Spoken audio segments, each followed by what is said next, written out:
एक तो हमारे ब्रादर मुल्क है, हमारा नेबर है। और आम खबर ये है कि पाकिस्तान ने कहा है कि इसराइल पर पाकिस्तान के जौहरी हथियारों से हमले की खबरों में कोई सदाकत नहीं। लेकिन जो 200 जहाज उन्होंने भेजे और ये अपने कभी दरमियानी तैयारी ही थी। पाकिस्तान ने अमेरिका को ये बात कन्वे कर दी है, डोनाल्ड ट्रंप को, कि अगर इसराइल ने ईरान पर न्यूक्लियर वेपन से हमला किया तो पाकिस्तान इसराइल पर न्यूक्लियर वेपन से हमला कर देगा। अब अमेरिका के किरदार को किस तरह देखते हैं? फिर बकायदा थ्रेटनिंग स्टाइल में ट्वीट्स आना शुरू हो गई और उसके जवाब में पाकिस्तान के दफ्तर खारजा को फौरी तौर पे ये क्लैरिफिकेशन जारी करनी पड़ी। अब इसराइल और ईरान का जो मामला है, अब ये सिर्फ इसराइल और ईरान तक महदूद होता हुआ नजर नहीं आ रहा है, क्योंकि पूरे खित्ते की सूरत हाल काफी ज्यादा खतरनाक हो सकती है। आपको क्या इसराइल से पाकिस्तान के लिए भी खतरा लगता है? खतरा तो जरूर रहेगा। सुमित जी, लड़ाई तो इजराइल और ईरान के बीच में हो रही है, लेकिन वॉर तो ऐसा लग रहा है कि पाकिस्तान की लगने वाली है। नेतन्याहू ने सीधे सीधे कह दिया है कि अगला नंबर पाकिस्तान का है।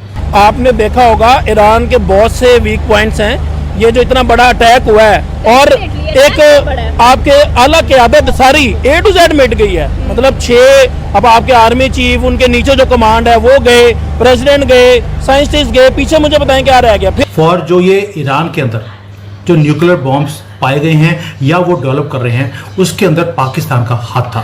इजराइल ने अच्छा खासा कह लें कि अटैक किया ईरान के ऊपर, उनकी जो न्यूक्लियर साइट्स थी उसको डिस्ट्रॉय करते हुए दिखाई दिए, जहां पर कह लें क्योंकि नुक्स का मवाद या सामान पड़ा हुआ था। पाकिस्तान के दफ्तर खारजा से आई है और वो बहुत अहम खबर है, और वो अहम खबर ये है कि पाकिस्तान ने कहा है कि इसराइल पर पाकिस्तान के जौहरी हथियारों से हमले की खबरों में कोई सदाकत नहीं।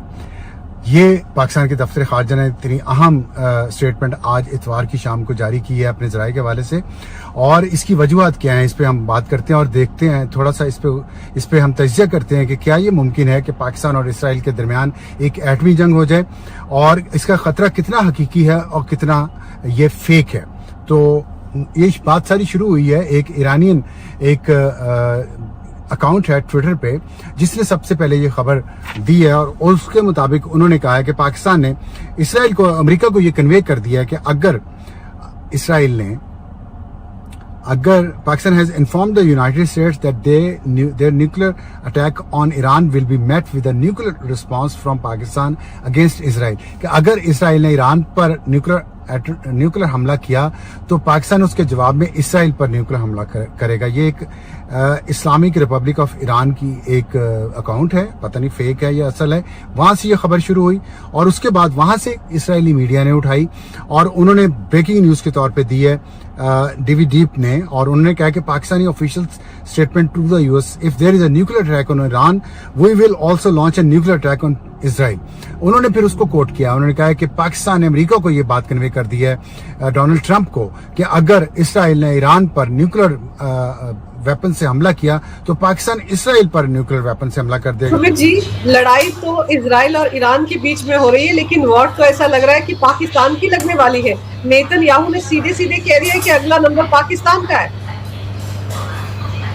अंजू जी, नंबर नहीं लगने वाला, वाट लगने वाली है, और वाट भी ऐसे लगेगी। आपको मालूम है कि नेतन्याहू के नाम में ही कुछ अजीब सी चीज़ है, उनके नाम में याहू है, तो सुबह उठकर जैसे ही नेतन्याहू याहू बोलते हैं या तो गाजा का बाजा बन जाता है या ईरान के ऊपर बॉम्ब गिर जाता है, और अब उन्होंने तीसरी बार याहू बोला है, 2 का तो निपटारा कर दिया, अब यह बोल दिया उन्होंने कि Asim Munir and his party are responsible for जो ये ईरान के अंदर जो न्यूक्लियर बॉम्ब्स पाए गए हैं या वो डेवलप कर रहे हैं, उसके अंदर पाकिस्तान का हाथ था।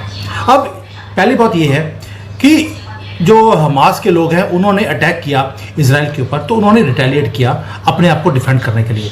हिजबुल्लाह ने अटैक किया तो इजराइल ने अपने आप को डिफेंड करने के लिए दोबारा से उनके ऊपर अटैक किया है।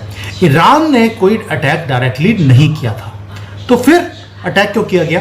क्योंकि ईरान ने अभी रिसेंटली जो मिसाइल टेस्ट भी करे, उन्होंने बोला we are very close to creating our nuclear bomb, और जिस दिन हमारा न्यूक्लियर बॉम्ब बन जाएगा सबसे पहले हम इजराइल के ऊपर डालकर हम इजराइल को ख़त्म कर देंगे।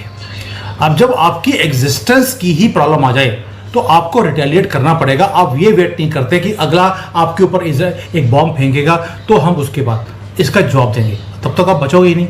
लेकिन जब उन्होंने इन्वेस्टिगेट किया कि भाई जो ईरान है वो तो 30-40 साल से लगा हुआ है बॉम्ब को बनाने के लिए, लेकिन बना नहीं पाया। एकदम से ये बॉम्ब कैसे बन गया?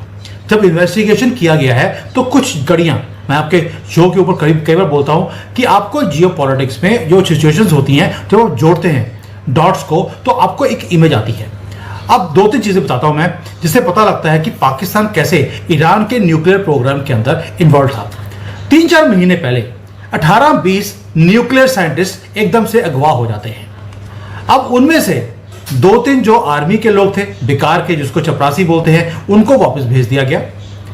कुछ नहीं किया उनको, और बाकी के आज तक लापता है। और पाकिस्तान की आर्मी ने उनको बचाने के लिए कोई मुहिम भी शुरू नहीं करी, कोई प्रेस रिलीज नहीं, कुछ नहीं कि उन साइंटिस्ट का क्या हुआ, वो कहां गए। अब आप जो कड़ियां जोड़ सकते हैं, वो कहां गए, क्या करने गए थे। वो न्यूक्लियर प्रोग्राम जो है वो डेवलप करवाने के लिए ईरान में गए हो सकते हैं। मैं स्पेकुलेशन नहीं करना चाहता हूं, मैं बोलता हूं कि गए हो सकते हैं, क्योंकि न्यूक्लियर साइंटिस्ट इतनी आसानी से अगवा नहीं होते, वो भी थोक के बोरी भरकर। पहली बात ये। दूसरा, आपने कई बार पाकिस्तान के जनरल जो होते हैं, लाल टोपी है वहां पर, जिसको सऊदी अरेबिया में अच्छी तरह से कोड़े लगे थे, वही वाला लाल टोपी, इन्होंने कई बार आपने इनकी वीडियोस देखी होंगी, इंक्लूडिंग देयर मौलानास, कि हमारे पास एटम बम है। ये एटम बम हमने म्यूजियम में रखने के लिए नहीं रखा, हमें चाहिए कि हमारे पास अगर पैसे की कमी है, हमें इसको बेच देना चाहिए। ओपनली इनकी गवर्नमेंट के लोगों ने, इनके मंत्रियों ने, शेख रशीद को बड़ी बार सुना है हमने कि हमारे पास पाव के बम है, हम बेचेंगे, हमारे पास अरबों रुपए आ जाएंगे, हम अकेले एक इस्लामिक मुल्क हैं जिसके पास एटम बम है।